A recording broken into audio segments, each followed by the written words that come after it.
오늘 함께 교독하실 말씀은 마태복음 16장 21절부터 28절까지입니다. 마태복음 16장 21절부터 28절까지의 말씀 교독하시고 마지막 절은 함께 읽겠습니다. 이때로부터 예수 그리스도께서 자기가 예루살렘에 올라가 장로들과 대제사장들과 서기관들에게 많은 고난을 받고 죽임을 당하고 제3일에 살아나야 할 것을 제자들에게 비로소 나타내시니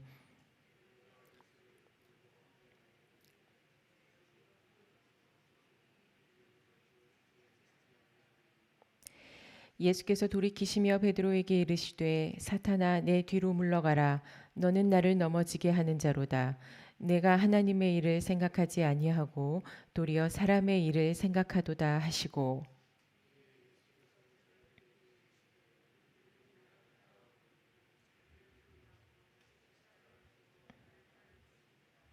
누구든지 제 목숨을 구원하고자 하면 잃을 것이요 누구든지 나를 위하여 제 목숨을 잃으면 찾으리라.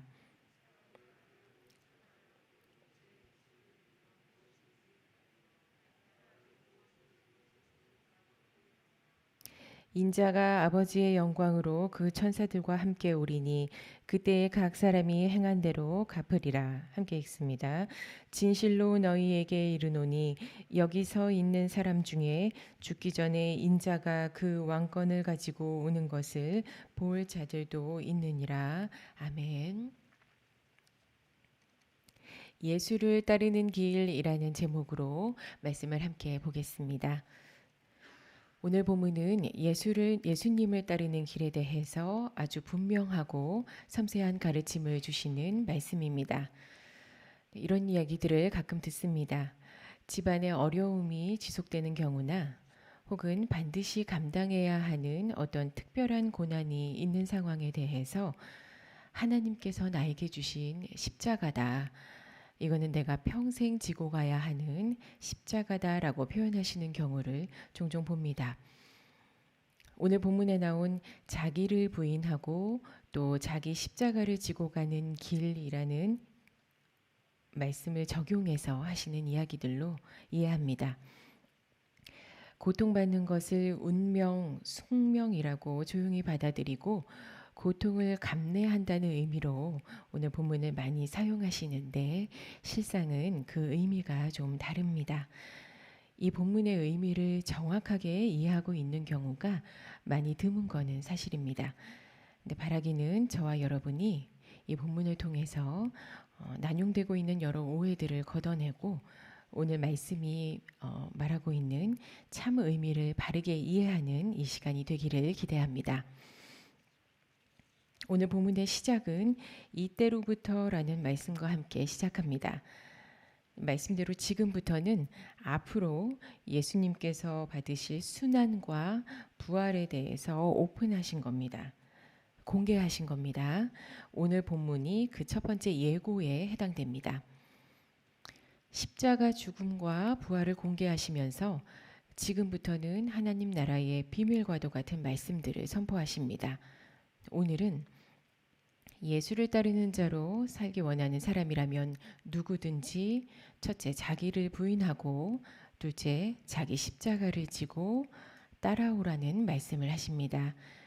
이 두 이야기는 각각 다른 이야기는 아닙니다.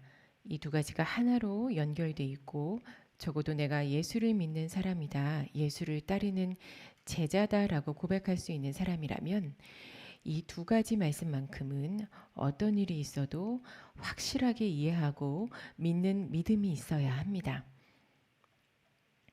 능력 있는 그리스도인이 되게 해달라고 우리가 많이 기도하는데 그 능력이라는 거는 하나님께서 주시는 거죠. 하나님께서 우리에게 자신의 능력을 부어주셨을 때 그 능력이 실제로 살아 움직일 수 있도록 만드는 원리가 바로 이 두 가지 말씀을 믿는 데서부터 비롯됩니다. 우리 믿음의 기도가 천국 열쇠라면 이 두 가지 말씀 또한 성경이 현실에서 실제로 이루어지게 하는 또 다른 천국 열쇠와도 같습니다. 자, 첫째는 자기를 부인하라고 하십니다. 스스로를 부인한다는 것에 대해서 보통은 자기 안에 내 생각 이런 거죠. 자아를 다스려라, 자아를 버려라, 자아가 있으면 나아갈 수 없다. 이렇게 이해합니다. 일부분은 맞습니다. 내 의지, 내 주장을 버리고 하나님을 따라라. 이 말씀도 맞습니다. 그런데 내 생각을 버린다는 것은 과연 어떤 걸까? 모든 내 생각을 다 버린다면 과연 나는 어떻게 살아가야 하는 걸까?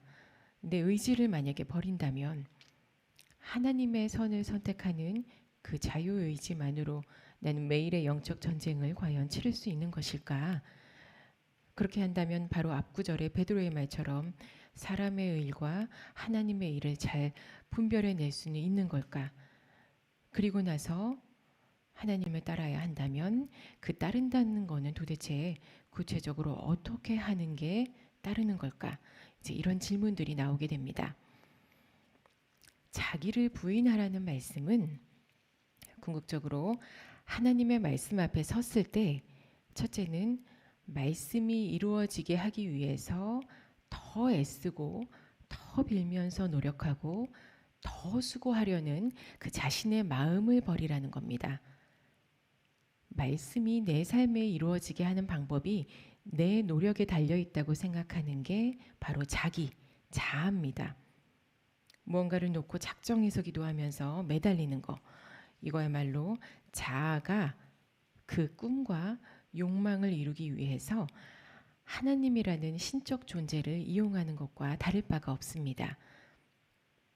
물론 어떤 상황이 이제 닥쳐왔을 때 하나님의 보호하심과 해결을 구하기 위해서 이 상황에 대한 하나님의 뜻과 나의 간구를 올려드리는 일이 있는데 이것과는 지금 전혀 다른 이야기입니다.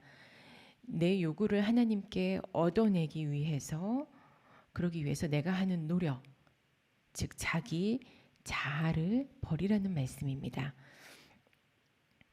둘째로 자기를 부인하라는 것은 하나님의 말씀은 말씀이기 때문에 내 노력과는 아무 상관없이 반드시 이루어진다는 것을 믿어야 한다는 겁니다. 내 노력이 쌓여서 하나님의 말씀이 이루어지는 게 아닙니다. 고행이나 수련을 통해서 무언가 이루어진다고 하는 말들은 사람이 만든 종교에서 하는 주장입니다. 말씀은 곧 하나님이시기 때문에 말씀은 말씀대로 이루어지는 겁니다. 하나님이시니까요. 완벽한 하나님이시기 때문에 사람의 어떤 노력이 들어갈 틈이 전혀 없습니다. 그걸 믿는 자에게 실제로 말씀이 풀어지는 거고 그걸 깨닫고 경험한 사람은 그렇구나. 그걸 깨달아서 계속해서 자기를 부인하기 때문에 말씀의 열매를 지속적으로 얻어가는 겁니다.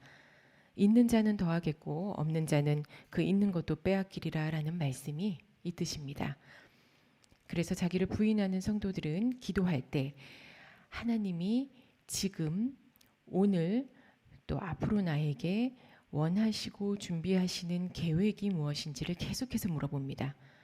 그렇기 때문에 나에 대한 하나님의 계획과 섭리의 방향을 내 기도와 일치시키고 어떤 일이 있어도 어떤 어려운 일이 있어도 주신 말씀만 믿고 말씀은 하나님이기 때문에 반드시 이루어지는구나를 믿고 그것을 기도하면서 기다립니다.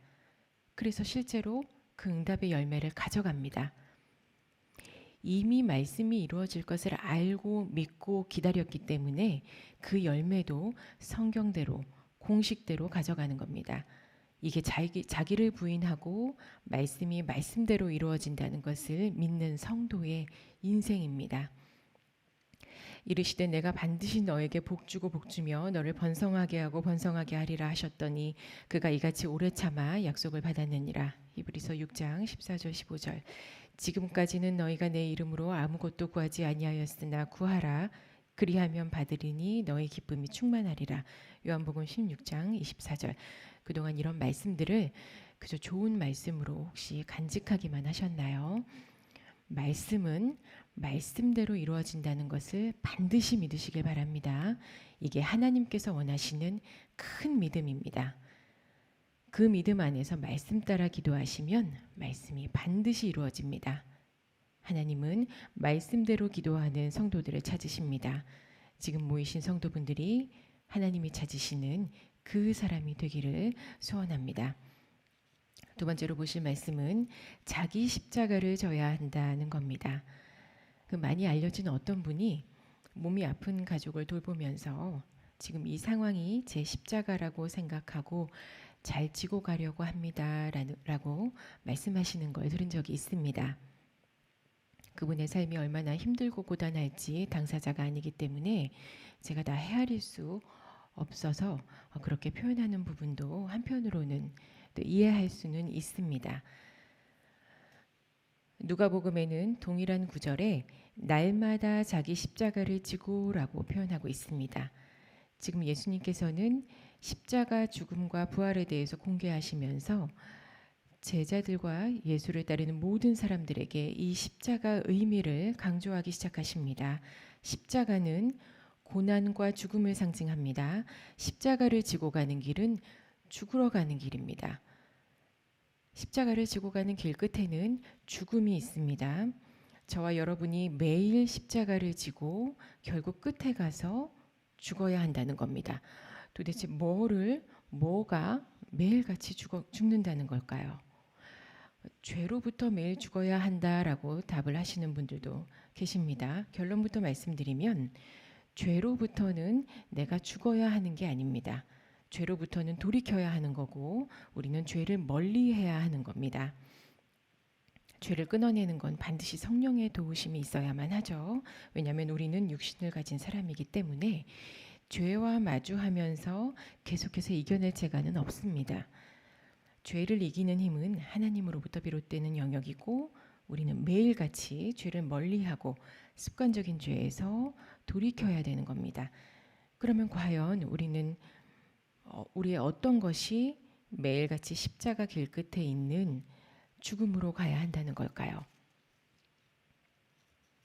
내가 만든 믿음, 내가 만들어 놓은 말씀, 내가 좋을 대로 만들어 놓은 하나님, 이 모든 것들을 매일같이 십자가에 짊어지고 죽으러 가야 한다는 겁니다. 왜 매일이라고 하셨을까요? 내가 내 생각으로 만드는 하나님은 매일같이 생깁니다. 내가 나 좋을 대로 상상하고 믿는 말씀은 매일같이 새로 생깁니다. 육체의 사람이기 때문이에요. 매일 그것들이 죽어야 한다고 지금 본문은 말씀하고 계십니다.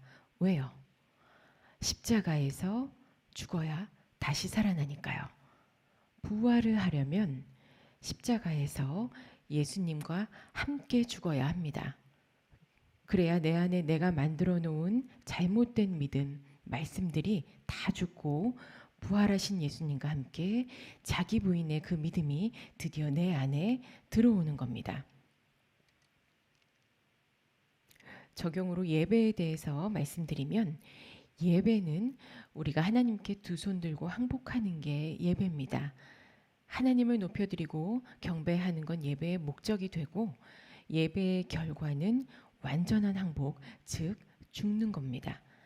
예배의 자리로 나아가는 것, 기도의 자리를 지키는 것, 교회 외에도 각자 계신 곳이 어디든지 간에 기도하는 그 자리를 지성소로 만드시는 게 바로 우리가 십자가를 지고 죽고 다시 부활하는 길입니다. 물론 모든 성도분들이 정성껏 예배를 드리세요. 하지만 그렇게 신앙생활을 하는 가운데에도 끊임없이 점검하셔야 합니다. 지금 내가 드리는 예배가 내가 애쓰고 수고하는 노력으로 쌓아가고 있는 일상인가? 아니면 항복하고 죽으러 가는 길인가? 매일 내가 받는 말씀들이 참 듣기에 좋고 불안한 마음을 위로하기에 딱 좋을 만큼 그런 격언이나 덕담으로 내 앞에 놓여 있는지 아니면 살아계신 하나님의 말씀이기에 반드시 이루어진다는 능력의 말씀으로 항상 내 안에서 내 삶에서 풀어지고 있는지 계속해서 확인하셔야 합니다. 하나님이 말씀하셨기 때문에 나에게 그 복되고 풍성한 말씀들이 이루어진다는 것을 반드시 믿으시기 바랍니다. 의심하는 것, 말씀을 가볍게 여기는 것, 내가 원하는 말씀만 붙잡는 것 모두 다 버리시고 자기를 부인하시기 바랍니다. 자기를 부인하고 말씀을 앞세워서 사는 인생은 자기를 부인한 만큼의 열매들로 채워집니다. 말씀이 가져오는 열매들 때문에 풍성하고 이 법칙을 반복하다 보니까 새로운 말씀들로 또 풍성하게 채워지는 겁니다. 말씀을 인정하고 자기를 부인하셔서 십자가를 지고 죽으러 가는 그 너머에 있는 부활만 생각하세요. 이 땅에서 힘들게 살려고 하나님께서 우리를 택하신 게 아닙니다. 부활 십자가로 살리시려고 우리를 택하셨습니다. 성경에 있는 복되고 위대한 말씀들은 바로 우리를 위해서 하나님께서 주셨기 때문에 그 모든 말씀들이 반드시 말씀 그대로 믿으신다면 저와 여러분의 삶에 이루어집니다. 이 자기 부인의 삶, 십자가를 지고 부활을 향해 가는 예수를 따르는 길에 꼭 동참하셔서 지금껏 혹시 이 은혜를 누리지 못하고 사셨다면 앞으로는 말씀이 말씀대로 이루어지는 기적만 보시며 사는 인생 되시기를 간절히 소원합니다. 기도하시겠습니다.